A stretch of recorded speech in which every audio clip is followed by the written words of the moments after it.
Abantu benshi kuva bamenya uyu mugabo bita Kanyombya bakomeje kujya bibaza ibibazo byinshi ariko ntibabone igisubizo cy'ukuri. Kanyombya ubwe avuga ko hari abo yumvise bavuga ko yakutse amenyo kubera imyaka y'ubusaza cyangwa ubusinzi, abandi bakavuga ko yarwanye bakamusha imbaraga bakamukura amenyo. Reka tuvuge kuri uyu mugabo Kanyombya wamenyekanye cyane muri filime nyarwanda ndetse akorana n'abakinnyi ba filime bamamaye cyane muri iki gihugu cy'u Rwanda. Nguhaye ikaze muri iki kiganiro, tugiye kurebera hamwe urugendo rw'ubuzima bwa Kanyombya mbere y'uko aba icyamamare, uburyo yamenyekanye muri filime nyarwanda, imigambi afite yo gukomeza kwagura ibikorwa bye bikarenga imbibi z'igihugu cy'u Rwanda, ndetse n'isomo dukwiye gukura muri iki kiganiro.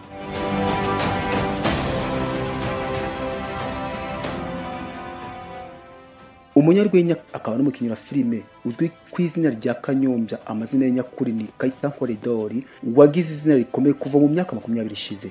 Amakuru dukesha Inyarwanda avuga ko Kanyombya yinjiye mu gisirikare mu mwaka w'1992 avamo amaze imyaka 10, aho yasezeye bitewe n'imyaka ye, akaba yarakutse amenyo ari ku rugamba rwo kubohora u Rwanda. Akomeza avuga ko akiri mu gisirikare hari inshuti ze n'abandi bajyaga bamubwira ko afite impano yo gusetsa. Kanyombya anavuga ko yakoze amahugurwa ajyanye no kuvura, ndetse ngo benshi mu binjiranye mu gisirikare ubu bageze ku mapeti yo ku rwego rwo hejuru. Uyu mukinnyi wa filime avuga ko aterwa ishema nuko hari abo afasha kunezerwa, kandi ngo inganzo ye ishingiye ku muco w'u Rwanda. Kanyombya avuga ko hari filime nyarwanda zisohoka muri iki gihe zitujuje ubuziranenge nk'uko yabiharaniye, ariko ko mu bari gusohora filime uri kwitwara neza ari Bishop Gafaranga, ashingiye ku nkuru ya filime ye n'uburyo yitwara. Kanyombya avuga ko yakuriye muri Repubulika Iharanira Demokarasi ya Kongo, ndetse ko iri zina ariho yarikuye akora urwenya. Yavuze ko nawe umuryango we bazi gutera urwenya, kandi ko yabaga ari mu bakinnyi b'imena b'urwenya iyo babaga bagiye gukina imikino bahabwaga n'abapadiri muri Kongo. Avuga ko yatangiye urugendo rwa filime nyuma y'ijambo rya Perezida Paul Kagame, aho yasabye abaturarwanda kwihangira imirimo. Kanyombya avuga ko yatangiye gukina filime byeruye mu mwaka wa 2001 na 2002. Abanjirije abandi bose bashoboraga kuba bafite ibitekerezo byo kuba bakora filime ziri ku rwego nk'ubwo muri Leta Zunze Ubumwe za Amerika. Yatangaje ko yatangiye gukina filime ari kumwe na murumuna we Kanumba, nawe wabaye mu gisirikare witabye Imana. Yavuze ko yagiye yigira byinshi ku bakinnyi bo muri Nigeria, byanatumye ahitamo abakinnyi b'igara rito nka we.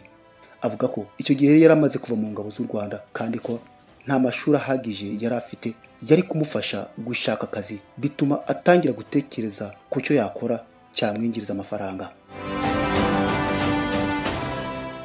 Akomeza avuga ko yahuje imbaraga n'abo bari bavanye ku rugamba rwo kubohora u Rwanda, ndetse ngo abo mu bihugu bitandukanye nko mu Burundi, Kongo, Nigeria, Cameroon n'ahandi barabashimye bavuga ko bagize uruhare rukomeye mu guteza imbere sinema nyarwanda. Akomeza avuga ko filime yabubakiye amazina ari yitwa Haranira Kubaho, ndetse ngo mu buryo bw'amafaranga binjize make yabafashije kubaho. Uyu mukinnyi wa filime ufite amashuri yisumbuye gusa avuga ko iyo ataza gukina filime ubu yakabaye ari umushoferi cyangwa ari dogiteri uvura abantu, kuko yabikoreye amahugurwa. Yavuze ko iyi filime Haranira Kubaho yabafashije kwikorera imishinga ya filime yabo bwite, ndetse bituma amenya buri kimwe gikenerwa kugira ngo filime ibe yubakitse koko. Kanyombya avuga ko amaze iminsi ari gutegura uko azajya mu bihugu bitandukanye by'i Burayi, Canada, Brazil n'ahandi kugira ngo abigaragarize. Anavuga ko hari abantu bo muri Australia bigeze kumuhamagara ariko ntibyakunda kwajyayo. Avuga ko agiye mu bihugu by'amahanga atagumayo kuko atasiga umugore we, u Rwanda yarwaniye, inshuti ze n'abandi.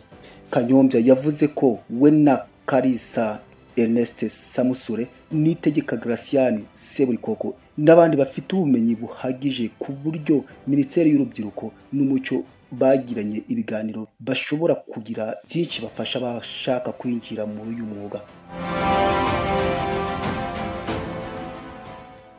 yamuvuze ko amaze iminsi atangije umushinga wa filime yise Buhahara.